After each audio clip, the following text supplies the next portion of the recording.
In 2021, I am most looking forward to seeing more cross-country race bikes appearing.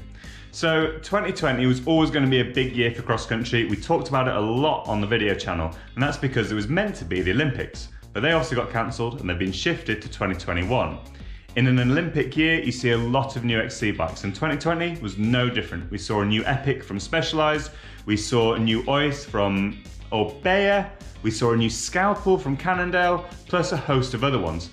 I think 2021, we might see a few more dropping in there. Scott, for example, they haven't updated their XC bikes for a little while. Giant as well, they could do with a bit of a refresh. So I reckon 2021 could be quite interesting.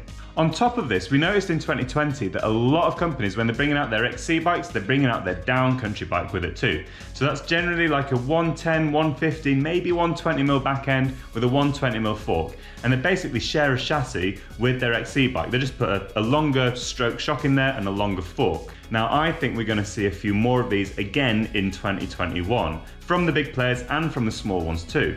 The other thing I actually noticed coming in as a bit of a trend is almost like a down country hardtail. So BMC released their XC hardtail, which actually looks pretty rad, and there are a few more out there on the market. Look out also, I think, for XC bikes getting a little bit radder in the coming years. We're going to see wider rims, grippier tyres, even more dropper posts and lighter weight ones too, as well as, I think, much more radical geometry. We saw it first with Specialized Epic, which was pretty rad.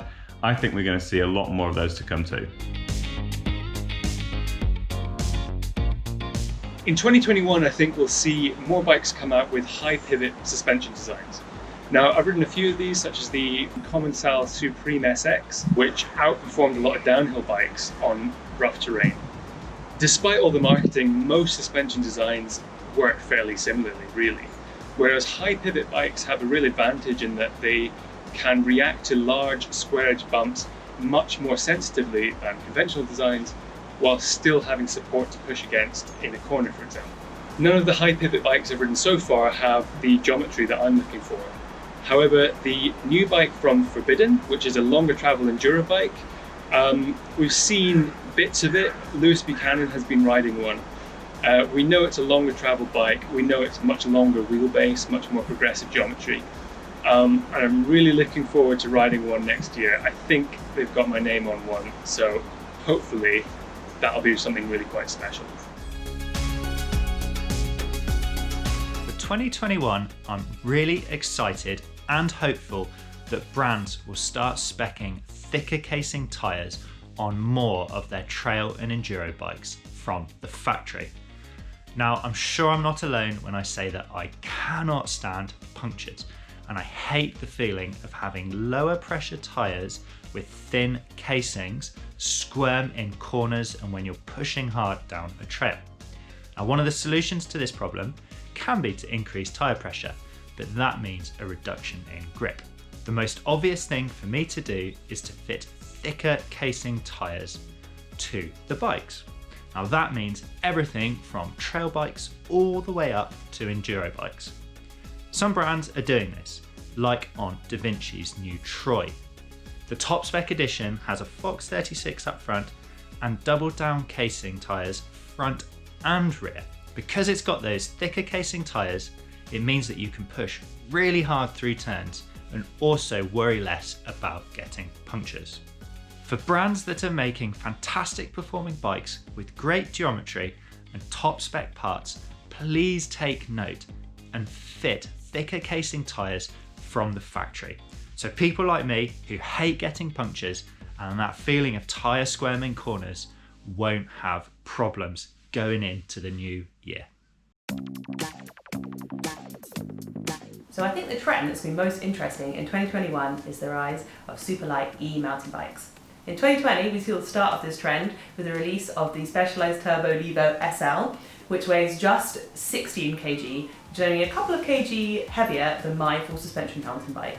Bikes like the Specialized Turbo Levo SL reach their weight by having slightly smaller batteries and smaller motors than their e-mountain bike cousins. This means that they can't go quite as far, but they do feel and handle a lot more like a non-motorized mountain bike. This means that although you have a bike that looks and rides like a normal mountain bike, it actually means that it can boost you up that hill that one last time, or get you those extra couple of miles to make you ride further or do an extra trail, which I think a lot of people are going to appreciate. So this is quite a new trend, but I think with the demand of e-bikes going up, it's one that's going to be really popular and we're going to see a lot of people investing in. So I'm expecting in 2021, some of the bigger brands are going to be releasing other Superlight e-mountain bikes. They're probably going to be lighter and maybe go a bit further than the ones that have been released this year. It's going to be really interesting to see what they come up with.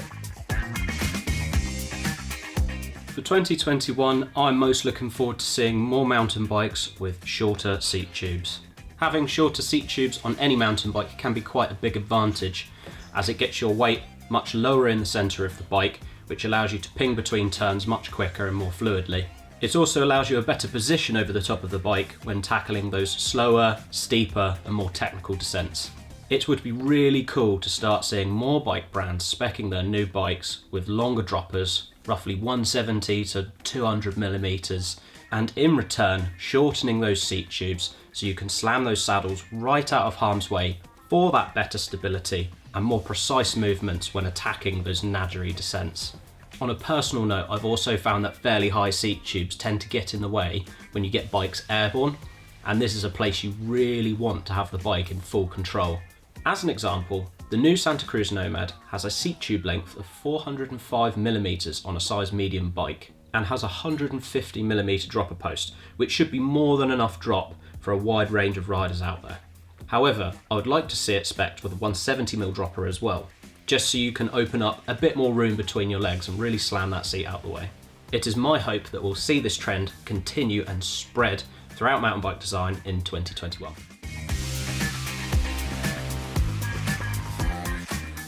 When the guys asked me what I was most looking forward to in 2021, I must admit, I really don't know, because I don't have a crystal ball. But from what I have gathered in terms of information, it seems like it's going to be a pretty busy year for e-bikes, which I know is going to split opinion. But for me, it's a really exciting type of bike. It's quite different to your regular style bike, but it feels like we're going to be seeing more and more of them over the coming years, where I think we're going to get some of the longer travel ones with dual crown forks, which are ideal for riding your downhill tracks without an uplift, but equally we're going to see lighter ones, so much lower weight builds, lower travel, smaller motor, batteries, etc., which should make them feel a little bit more like a regular bike. And also on the other side of that, as a fan of riding downhill and enduro, I'm really excited to see what this year's gonna bring. It feels like the enduro style bikes are getting closer and closer to downhill bikes that you can still pedal to the top of the hill. So it feels like we're going to be seeing some longer travel machines coming out, which I'm really excited about, and I can't wait to ride them. Thanks, and have a great year.